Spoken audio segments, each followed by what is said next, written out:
MotorWeek is made possible by RockAuto.com.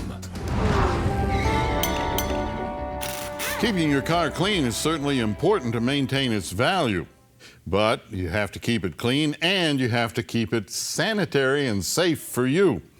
But first, some things that you shouldn't do. Number one, you shouldn't clean your car using paper towels because they can trap dirt, and that dirt then scratches soft surfaces. Here's a big one. I don't know where it came from, but a lot of people are doing it, and you should never do it, and that is to use any kind of bleach inside the car. It takes the color out of things. Instead of the paper towels, well, for any of the products that you're going to use, microfiber cloths. That is the way you go. Peroxide is a no-no. When it comes to household cleaners, a lot of them are antibacterial, but they aren't antiviral. And in this day and age of the coronavirus, we need something that addresses both issues. So make sure you read the label and get the right products.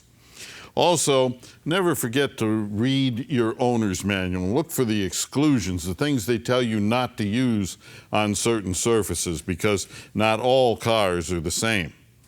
Now, one thing that is pretty much the same are the soft plastics that are used in touch screens and over the instruments and things like that.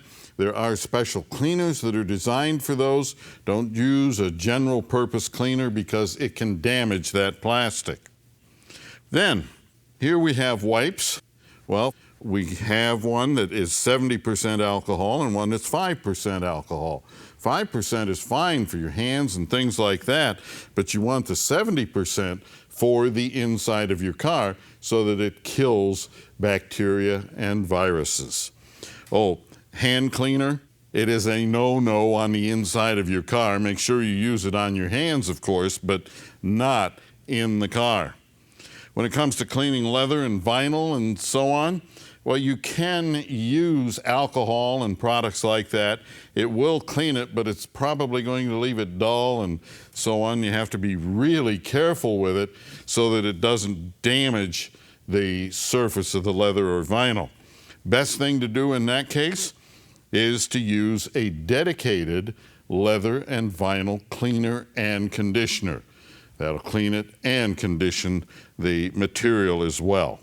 And after that, go over it and disinfect it. And if you have a question or a comment, drop me a line right here at MotorWeek.